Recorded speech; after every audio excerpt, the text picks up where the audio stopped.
when the band started to take it seriously, I got thrown out because the big rehearsal day was on Saturdays and I was always at the football. I remember going to his offices and he had this sign that said that the Romans didn't conquer the world by being nice to people, they did it by killing them.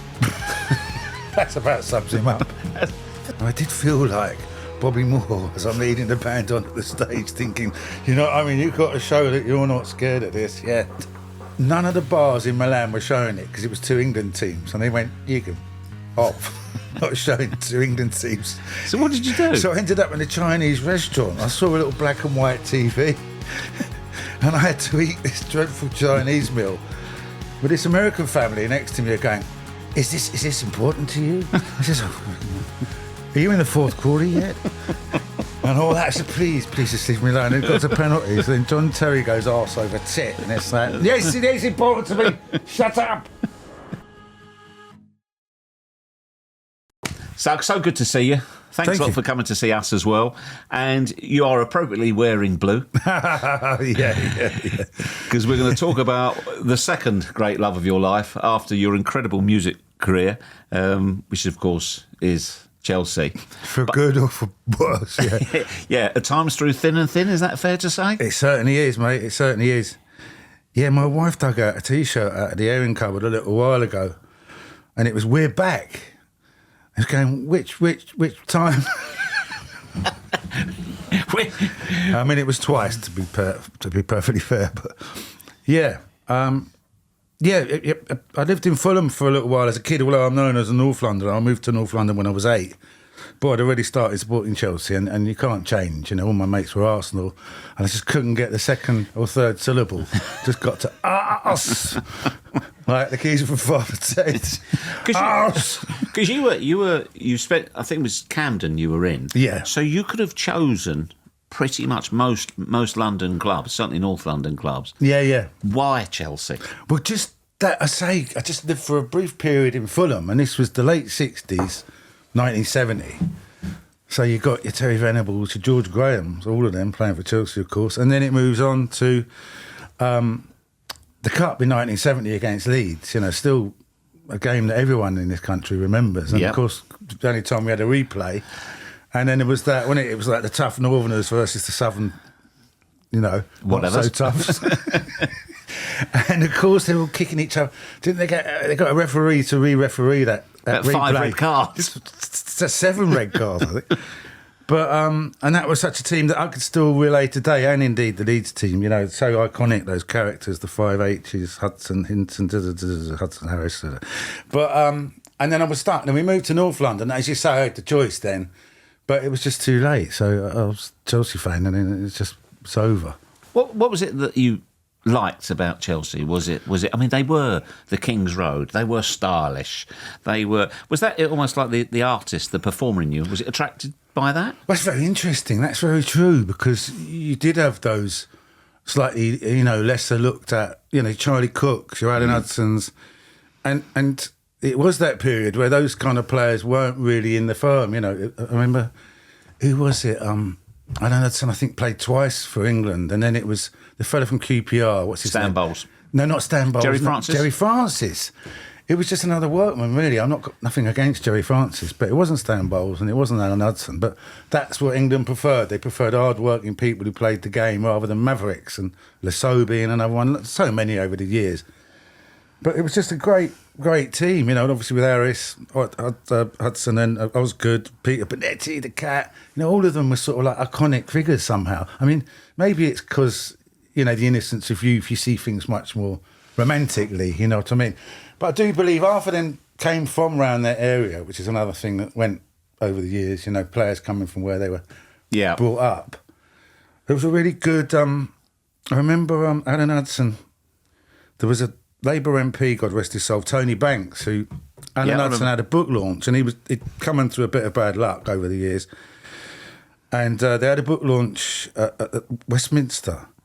And it was like supposed to start at 2, and it got to 2:30, and we're all looking out the window. Where are they? Apparently, 11 or so of the old players were going to turn up. Then we see them all just filing out of the pub over the road together, arm in arm, like the good old days. Well, there were different days. They were more innocent, but they were definitely that they were the kings of the King's Road. There was a style, there was a glamour about them, and Ozzy, the king himself. King. That's right. Ozzy the King, who sprayed everywhere. That's right, the King of Chelsea. And then you had all that, Racco Welsh coming down and all that. Yeah, all this glamour. They've always been a glamour club, always. It's funny because, football just wasn't glamour. I mean, there were certain glamorous players, but for sure Chelsea somehow got... I suppose it was that whole thing of the King's Road, the swinging 60s and all that stuff. Yeah. And they were winning things as well. Well, that helps because they won the FA Cup. Then it was the Cup Winners' Cup against Real Madrid. And again, that got postponed because of something up with the pitch. So people were stuck out there for like a week. But we won that as well, yeah. So that was 2 tremendous years. And then it was 27 years of misery. So when you were a kid, did you play? Were you any good? I wasn't bad. I mean, I thought I was a lot better than I was, that's for sure. I might return to that remark later on because I've done some homework, but go on. I've always thought that. You got, if you don't blow your own trumpet, as my mum says. But I remember I was really into football, but it got to that bit where the training became quite strenuous, and that's where I started to drop behind. Because it's all very well having a few tricks and being able to pass the ball, but you also got to run very, very fast. And I'd be standing there now looking round and the ball had been gone and some kid who'd been not half as talented as me, but just done much more training, What were you? What position? I was a midfielder, yeah. I was this sort of holding midfielder, yeah. Spraying it about a bit, ordering people around and all that. Who did you model yourself on? Who did you like to think you were? I thought I was John Hollins. I mean, I know he was slightly, what they call slightly more defensive, but he had that kind of in control of in front of the back four, but just behind the midfield, yeah. So when you were become a teenager, how regularly were you going? And also at that time as well, football could be a pretty brutal existence, couldn't it? Going to watch football. Is that fair? I mean, the next generation wouldn't know the half of it. That's what my mate said. When you went to football, you woke up scared and you got home terrified. How you managed to get through all of that. Yeah, I mean, it was amazing. I mean, mad time. You get on the tube and be a load of West Ham and you knew you'd sort of had it sort of thing. But did you ever get chased, or did you ever... I got chased loads of times. Yeah, loads of times. I never forget this Tottenham guy, and he had the back of my jacket, and I just shook him off. I think I pulled a kid in front of me. I was going between 2 cars, and I threw him to the line. Just to be perfectly honest. Made my getaway. But no, everywhere you went. And it was all this kind of taking the end. Like they come down and try and take your end and all that. Which, probably doesn't make any sense to anybody who wasn't there at the time. But fortunately, I never really got duffed up. I mean, I was only 15, 16, and I think that was a sort of rite of passage, whatever you call it, at that time. But more importantly, what I remember is the atmosphere and meeting all your mates and being in the shed and singing and clapping and all that. And standing up, obviously, was the big difference between what you get now. And you can mill around and meet people you hadn't met for a few weeks. And it's just a very nice camaraderie between the fans at that time. And I used to go everywhere, home and away, all through that period. I'm sure you know this is a famous story. When the band started to take it seriously, I got thrown out because the big rehearsal day was on Saturdays and I was always at the football. And I kind of run out of excuses. My auntie died. I got to take my mum's cat to the vet. And then one Saturday, I was actually on Match of the Day at the front of the shed like that. So it was like, hang on a minute. He's been telling porkies. Exactly. And I got sacked. But that was a sort of turning point in a way, because I didn't really think the band were going to get much further than we were, which was playing pubs. And they did, and fortunately they got a new singer, but he left and they asked me to come back, and I thought, no, I'm not going to waste it this time, crikey. That's extraordinary, because you, as you have said to yourself, you became the lead singer of Madness by accident. You were stood outside a cinema, just absent-mindedly singing a song. And your mate said, why don't you come be the lead singer? Yeah, totally. Yeah, I had no intention of being a pop singer. My mum was a jazz singer, but I had none of her talent whatsoever, as you can probably tell from the records what I've made. But I'm not having that. There was a film called American Graffiti, which was the first time they had music as loud as the dialogue, and it was all like Fats Domino and all those old rock and roll songs. And I was singing "See You Later, Alligator" as I came out of the cinema, and they were just starting the band, and they went. I was quite charismatic anyway and good looking in those days, but they went, "You can sing a little bit. Why don't you come down to a rehearsal?" And it just went from there. So even given that start, you nearly blew it through your love of Chelsea. Totally. So I found out I'd been sacked. I seen an advert in this music paper called Melody Maker, and I was just looking through, and it said, semi-professional North London band seek professionally minded singer. And I thought, hang on, that's Mike, our keyboard player's phone number. So I phoned him up from a phone box, as we did, and I put on a posh voice. I said, "Hello, I'm just inquiring about the job of singer in this band. Out of interest, what's happened to the old one?" He said, "Oh, we had to let him go. He wasn't taking it seriously. He was going down to football." I said, "You bastard." He said, "Oh, is that you, Suggs?" "Oh, no, sorry. To be honest, we could do with you back in the band." I said, "Oh, yeah?" He says, "Yeah, playing drums." I said, "Playing drums?" I said, "What's happened to John?" He said, "Oh, no, he's auditioning to be the singer." I went, "No, you can stick that." Anyway, there I am playing drums in Mike's bedroom, really badly. But eventually the new singer they got left. But in that period, I remember going to see them, I think it was at a girls' school in Camden, and all the girls are down at the front all screaming, and I'm at the back, you know, nonchalantly smoking a cigarette, thinking, I should be up there, not down here. And as I say, he left, and I was the only one who knew the words, so that's completely the only reason I got back in the band, yeah.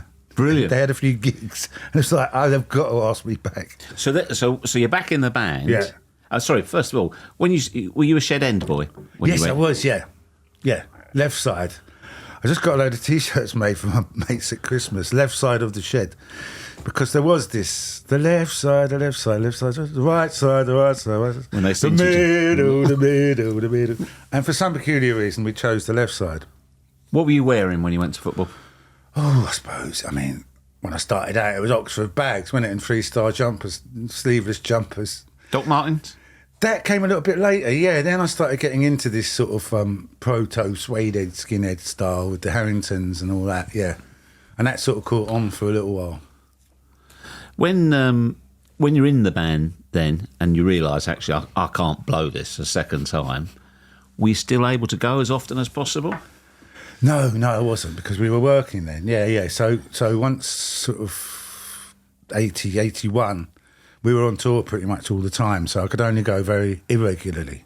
But I still would every time I could, and I still do. But it's just that Saturdays, well, in those days, it was always Saturdays. We were always getting gigs, so it was impossible to go to games then. It was, without being unkind, your team is your team, but for a long time you weren't missing much, were you? If I can put it delicately. Well, funny enough, in the 70s, which was the sort of... Because you had that wonderful period, that wonderful era, the trophies you mentioned. Exactly. Then we start struggling and then we go down.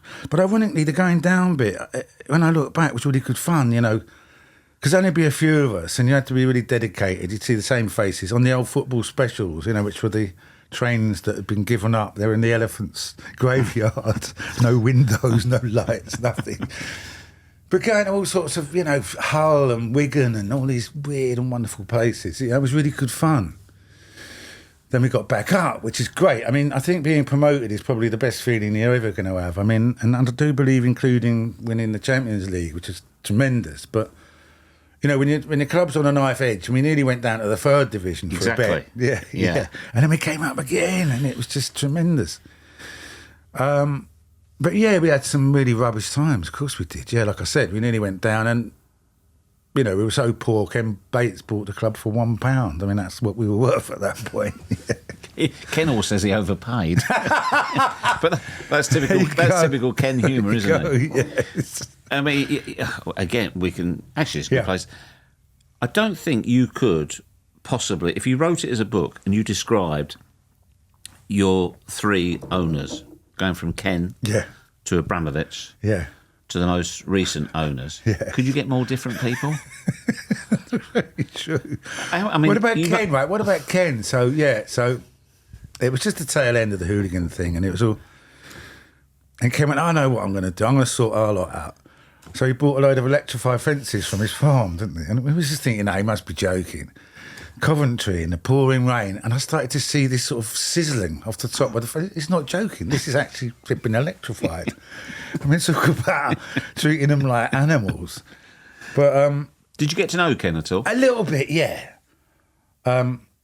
Big character. Big character. And I did that Chelsea record, Blue Day. Yep. And then we met a few times, and he wanted me to do an album. I said, Ken, much as I love you, there's not enough material to make an album. I mean, a single's sort of quite A cup final enough. song is one thing. Exactly. Well, a concept album about Ken Bates and his mates. He was a funny character, very irascible. He was like Marmite. Some people loved him, some people hated him. I mean, we all liked him just because he sort of kept us alive at a time when we didn't know if we would be. Yeah, when he saves your club. I remember going to his offices and he had this sign that said that the Romans didn't conquer the world by being nice to people, they did it by killing them. That's about sums him up. But as you say, though, you can have But fun. remember when he tried to cheer up he put in this Venetian restaurant. And he said, Suggs, I'd like to come in and cut the ribbon and open it. And I went in.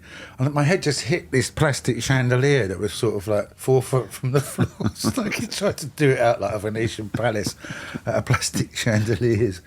But he had a good go. Sorry, go on, what were you saying? But you talk about as well, though, those times when it's not so good. But, it's like everything. It's like being in a band or being a musician. There's no God-given right. No. Tomorrow isn't promised. You're only as good as your most recent record. I mean... No, totally right. And like I say, on reflection, I've really enjoyed those periods when we were really struggling, because when you come back, you really appreciate it more. I mean, it's like my kids and nephews all grew up in the period of Mourinho and just thought we were just... it was all right to win everything every year. And when it starts to go a bit wonky, they will start freaking out. But of course, that's right. Yeah, you're only as good as what you did, what you're going to do. You had fantastic characters in that team as well. I thought you were going to say my band. So don't go that far. Fantastic. That's a bit strong characters, yeah. But, your Pat Nevins, your Colin Pateses. Kerry Dixon, Kevin Speedy. Great. Peacock. Great time. Yeah. But it's so there's so many players been through my mind now. I get some of the generations mixed up. I mean, I was going to go LeBeouf, but he come a bit later. Yeah, that's right.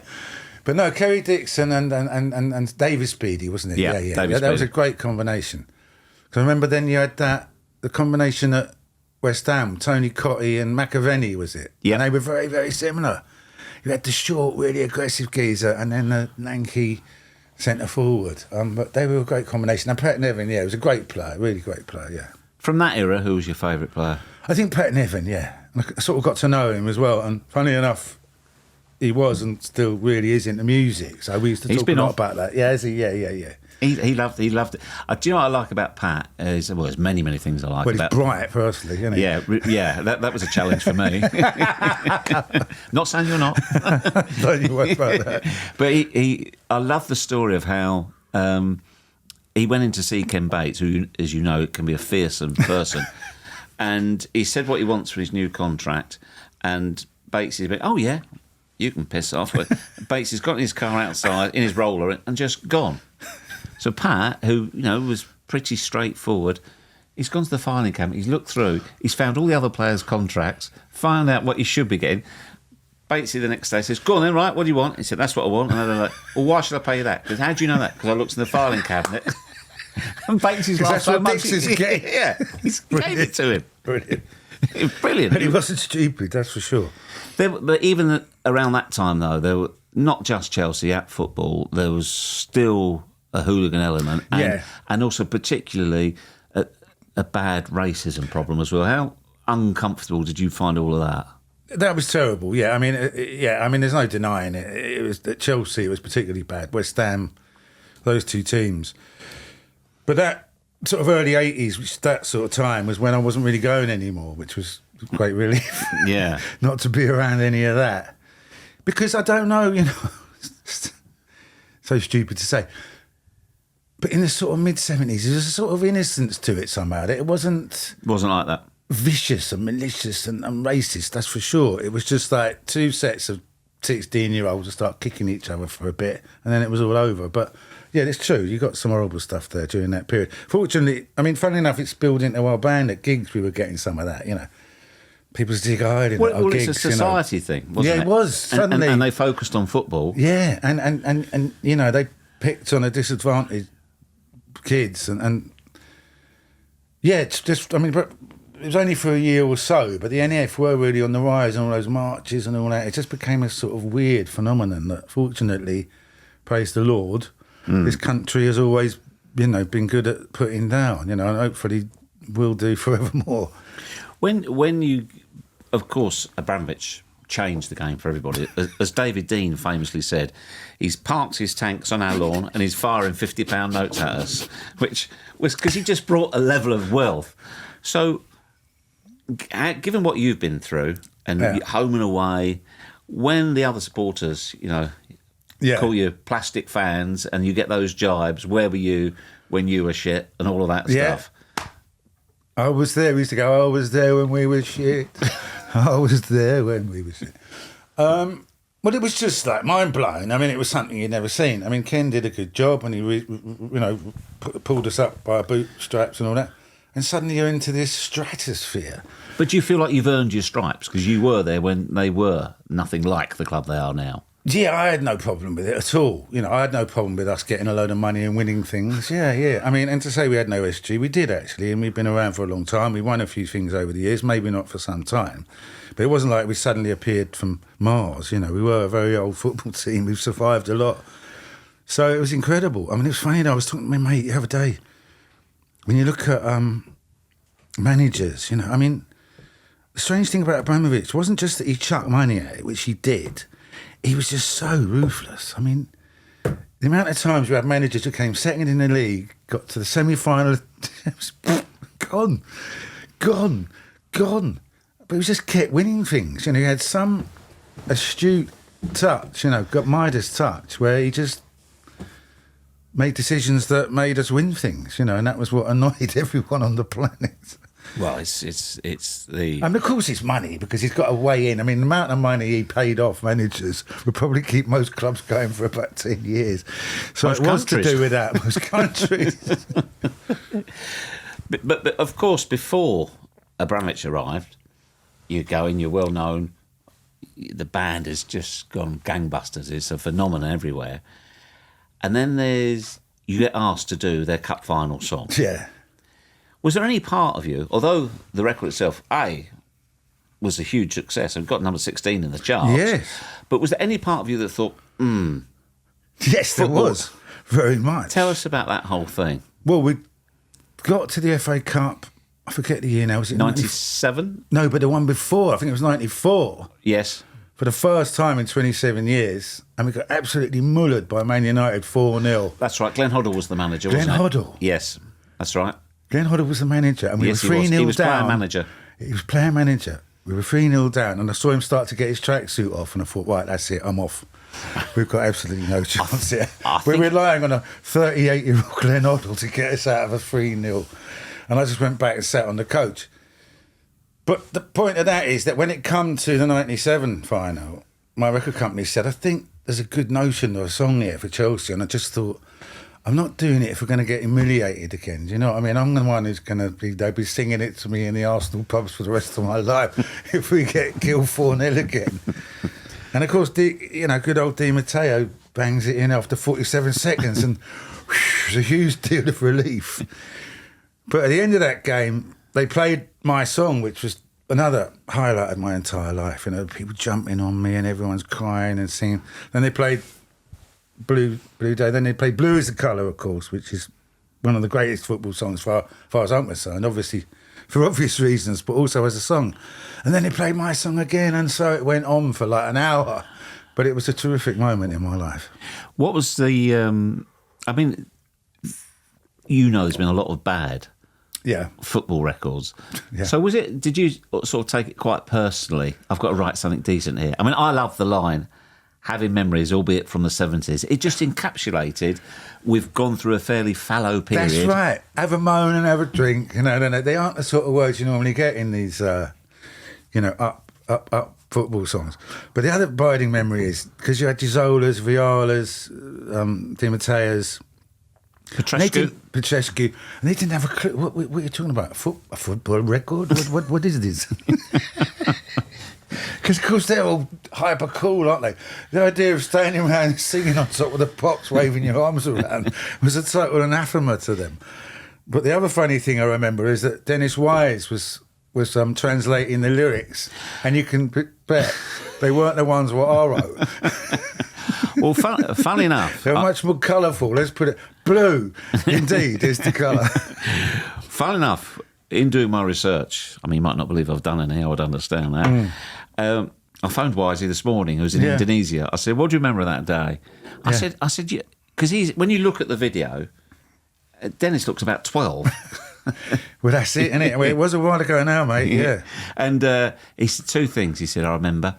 He said, I had a massive cold sore on my lip. I was hiding from the camera for most of the time. And secondly, he said, when we shot the video at Harlington, the training ground, so the football section of it, he said, I think Suggs had played, but I don't think he'd been playing recently. Well, funny enough, it wasn't going great, but then I nutmegged Mark Hughes, just completely by accident. I think it bounced off my shin. But I did nutmeg him again. I'll tell you for the rest of the game. No, I don't think he would have allowed that. But I made sure we kept that bit in the video. When I saw the video, when I looked at it though, and one of the first things you see is lovely Luca Vialli, and you just think, I mean, he was just such a gentleman. He was such gentleman. Such a smashing guy. And also, you've got a little bit, and I've seen Franco Zola. He's a good piano player. Yeah. And Luca as well can play the piano a bit. Yeah. Yeah, it's good to see the boys on there. But just as soon as you see Luke, you just think, so sad that we lost. He was such a special man. And I'm very fortunately met him a few times. They had a little celebration for him in mid-season, and I went and sang Blue Day, and then I was being asked, this, that, and I met him on a number of occasions. My favourite was, I was with a few pals, and we'd come out, and we were just hanging about on the stairs having a fag.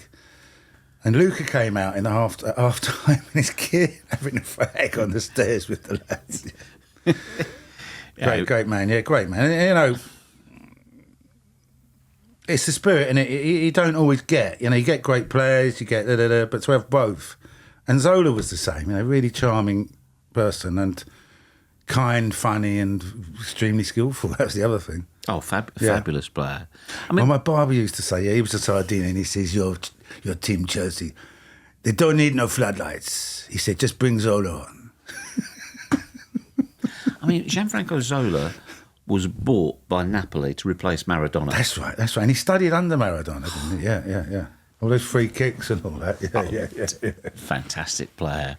But the thing about that record as well, though, that other people liked, it wasn't just Chelsea fans. It might. I mean, it's not just Chelsea fans got it to number 16, surely. No, and it was going, because, I mean, not saying, but I think it was quite a good pop record, But the funny thing was, it got the offer of Top of the Pops, which again for your younger viewers, it was the most popular programme on television. And if you had a song on Top of the Pops, it inevitably would go up. But who was the manager? What's his name? The dreadlocks. Rude Hullet. Rude Hullet said, no, I don't want you going down the West End and going on Top of the Pops. So missed the chance for it to have gone even higher. Anyway, I'm not bitter about it, Rude, right? You try making a pop. Why don't you make a record about madness while you're at it? But the other funny memory I have of that record is I was in a pub in Portobello Road. And it's hard to remember now, but there are a lot of QPR fans who really still hate Chelsea. I mean, in an old-fashioned way, right? You've got to be careful sometimes. And we're going back a million years. But my mate who worked behind the bar was a Chelsea fan, so he put my record on the jukebox in this QPR pub. Then I put it on 15 times in a row and then ran. I bet that went down the storm. The jukebox came off the wall at a certain point. But, I mean, as a Chelsea fan, when you hear them, you've got that record with them, but they also, on special occasions, play one step beyond. Yeah. Which is, but it's only on specific occasions, Yes. isn't it? What's the kind of trigger for it? I haven't spoken to the DJ, but it's a weird alchemy, magic, mythical thing. You know, it's not. It's we when there's won the done other something week special, isn't 2-0, yeah, but it has to be 3-0 against Man City. It has to be something big, yeah, or Real Madrid or something big, which is nice, yeah, because you think you sort of know instinctively when you've done something that weren't expecting you to do. You know, it's not just beating people; it's beating somebody that we weren't expected to beat. But you did get one in the eye, didn't you, with when Man City returned the favour? Cheeky buggers, yeah. Yeah, they played one step beyond up there. And they apologised. Did they? I didn't see that bit. Yeah, they beat blooming you. well should and all. They beat I'll be you. playing Blue Moon down here when they get stuffed. It must have been... How did you feel when you saw the whole Abramovich thing unfold? Because, OK, we've got a new owner, whatever. Yeah. Could you have foreseen what was coming? No, not at all. I mean, not at all. I mean, but like every other aspect of your life, you know, things are so incremental. You know, I mean, it's not like it just went bam. It was like, who's this bloke? Who's this manager he's bought? Mourinho. What's going on here? Who's he got here? You know, who's Mourinho buying? And just bit by bit, it started to become a picture of, continual success.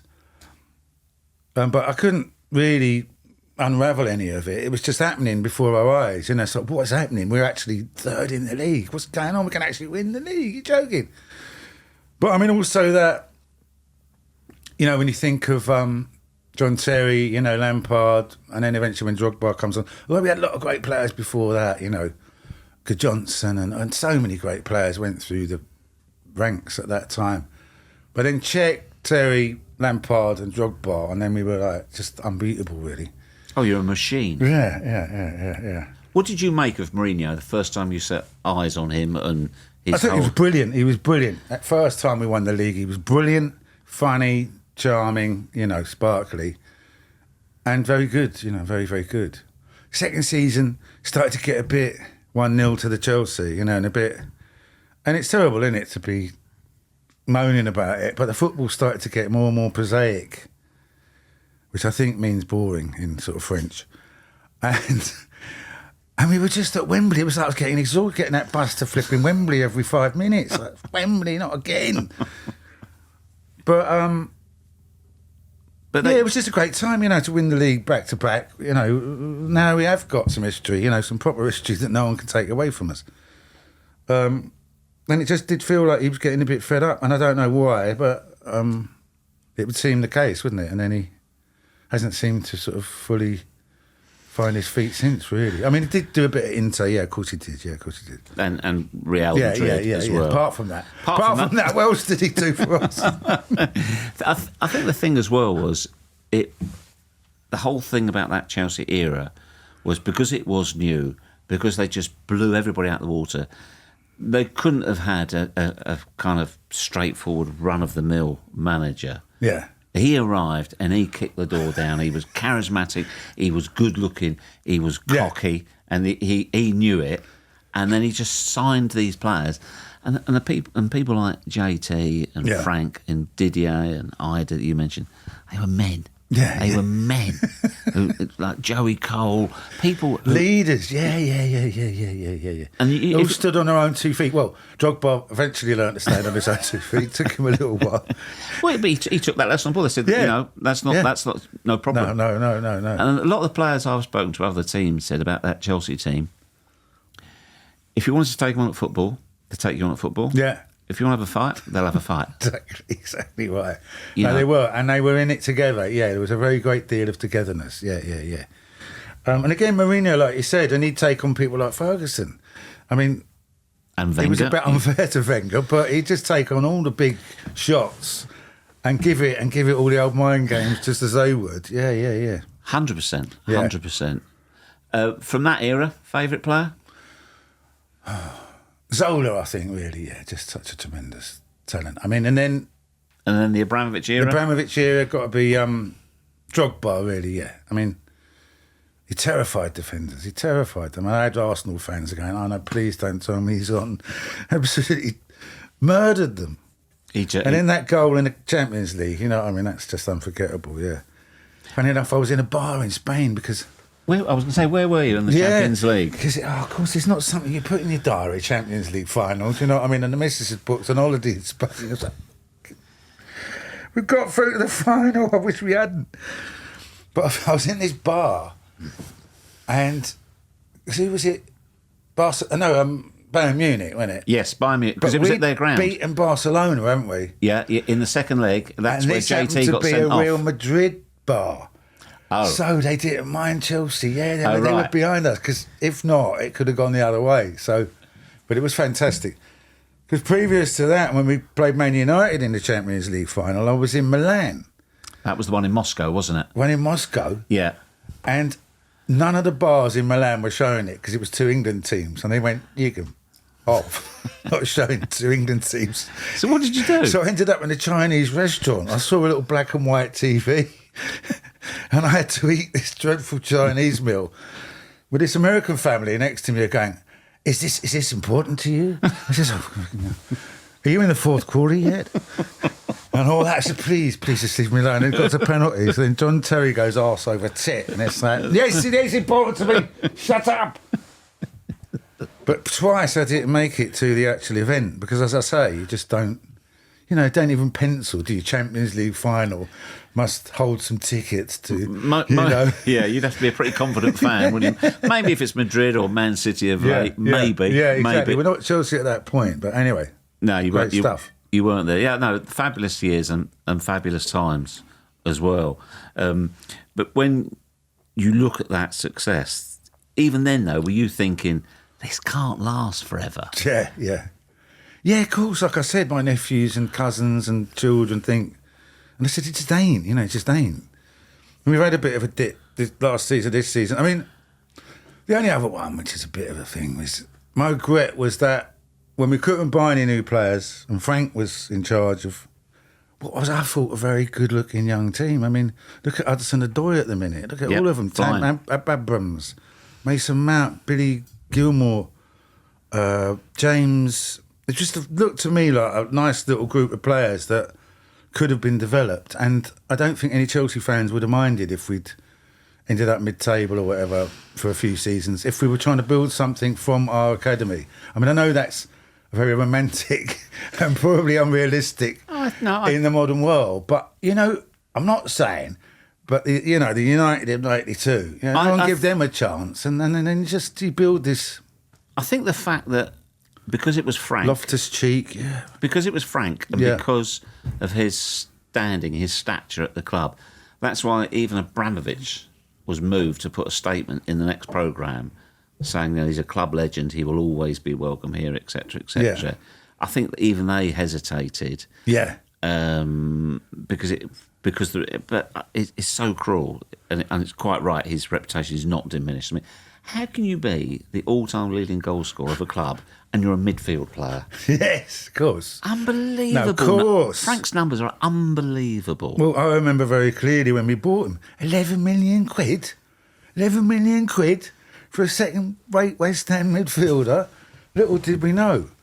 But, I mean, what a grafter. That's the other thing about Frank, wasn't it? I mean, that was his main... I mean, not that he wasn't very skillful and could score from any part of the pitch, but just the graft that he put into a game, which you don't see very much these days, Well, I think up and down the pitch, like a lunatic, yeah. His talent, his supreme talent, and also, like you say, his work ethic. Yeah. A lot of which he says he got from his dad, who drilled it into him. Funny enough, I bumped into his dad the other week. In his pub? Yeah, in his pub. I know the one. I've been in Wanstead, out that way. I've been in his pub. No, the one I went to was round the back of Stamford Bridge, where I went with Frank. Oh, really? Yeah. Maybe it was a pub where Frank Senior used to drink. His character, isn't he? Not half. But what was really funny is I was supposed to get a cab to an interview, and I've got an Uber, and I've just put in the name of the street, whatever it is, and then got there, and I've got out of the cab and I went, I'm in the middle of a park, and there's a pub over there. It was the same street, but it was in the wrong part of London. You know what I mean? Same street now. But I walked in, it was all full of West Ham. Oh no, what have I walked into here? And then there he was, at the bar, Frank Senior. I sort of knew over the years because, in fact, I used to sit in front of him for a while in the East End, and he'd always go to Frank Junior's games. He was always there. Oh yeah, but Definitely. It was lovely to see him. Yeah, lovely. Did you get to know many of the other players over the years at all? Lasso I used to get on with again because he was a nice guy, and I mean he used to get a lot of stick, didn't he, from reading a newspaper for crying out loud, But yeah, very nice chap, Graham. Yeah, I didn't really. I mean, I sort of avoided all the executive lounges and the boxes and all that because it's kind of like, that old cliche of not wanting to meet your heroes. I didn't really. What if I didn't like them? You know what I mean? Or I don't know. I mean, it's just I like seeing them on the pitch, and I don't really. No. Exchange phone. I mean, Dennis I knew a bit as well. I did a few charity things. He was a very lovely chap. But I didn't go out of my way to meet them, really, no. I always think with Dennis, we did... So when beat Aston Villa in the Cup final, do you remember? We did a video with Dennis, and we got other people to say... I mean, it was such a laugh. This is the old days of Sky. I hired a vintage Rolls Royce, and we drove around London. Of course you did. And we ended up the last part... Because it was Cup final. We always did these big fancy shoes. Yeah. It was me and him rowing in a boat in the Serpentine. And we actually met two coppers coming down the street. They picked him up and carried him between them. And he... bizarrely, one was a Chelsea fan, the other one was an Aston Villa fan. They pulled him off. It was bonkers. But people... When we spoke to Alan Shearer about Wisey, and Wisey's known for tackles and obviously aggression, etc. Shearer was dead serious. He said, "People don't realise how good a footballer he is. Yeah. What a good footballer Dennis is. Yeah. He could hold up the ball. He could pass. Yeah. So the red cards or whatever, completely nothing like how good a player he was. No. But having said that, right, I did go in a box. It was Adam McGee from. Wherever Creation Records, yeah, the box. But the ones in the East End, I mean, I don't know, the architect must have done them on New Year's Eve because the balcony above comes down so low, you've got this sort of letterbox of... And when we played Wimbledon, I swear I never saw the ball till the whistle went. Did you tell Wisey this? I told him, yeah. But that was great, wasn't it? The Crazy Gang. Again, some good footballers, but... They'd get stuck in and all, of course they would. Yeah, Fashioner and all that. Do you think there's... Vinnie Jones. Do you think... one of yours. That's right. I love the Vinnie Jones story. When he was at Chelsea, Ian Porterfield was the man. And Vinnie's been on the podcast, and I asked him this, if it was true, and he said yes. He said, Ian Porterfield's the manager, and Don Howe was assistant, the great Don Howe, supreme tactician. And Vinnie gets sent off. They get beat. And after the game... Finn said, "Look, sorry, Gaffer. Sorry about that." And Ian Porterfield wasn't a confrontational man. He said, "Jonah, don't worry about it. It's fine. Don't worry." And Don's gone, No. This is ridiculous. No. This is ridiculous. In fact, this stops. This is it. This is the end. This stops." And Vinny went, "Well, we'll miss you, Don." That's right. Brilliant. That's the truth. Brilliant from Vinny. Yeah. But look, do you think there are similarities? I mean, Madness it's an institution now. It's a bit institutionalised. Do you think there are similarities of being in a team and being in a band? Yeah, definitely. Yeah. Yeah, very much. Yes, of course there is, because you have to have a great deal of loyalty for each other. You have to go through the hard times and the good, and it's not quite the same but I do think sometimes. I remember we haven't played for about 6 years, and we an Irish promoter that we know said, "Why didn't you play at Finsbury Park? I've got this Irish festival." Anyway, 35,000 people turned up. We haven't played for 8 years. And I did feel like Bobby Moore as I'm leading the band onto the stage thinking, you've got to show that you're not scared of this, yeah. But if we've got our parts to play, yeah, of course, and your drummer, I suppose, could be the goalkeeper, and your saxophone players, the wild midfielder, and, you've got all those, some of the centre forward, obviously, banging them in. But, yeah, I mean, I don't know how much similarity you can make, but... Well, I suppose it's a team, but it's also a collection of individuals, isn't it? Yes. And trust in each other and loyalty, I think those two things are quite important. Do you think that's one of the things that's underpinned Madness' success? Yeah, I think that the fact that we knew each other since we were kids has helped, because we've been through all sorts of ups and downs.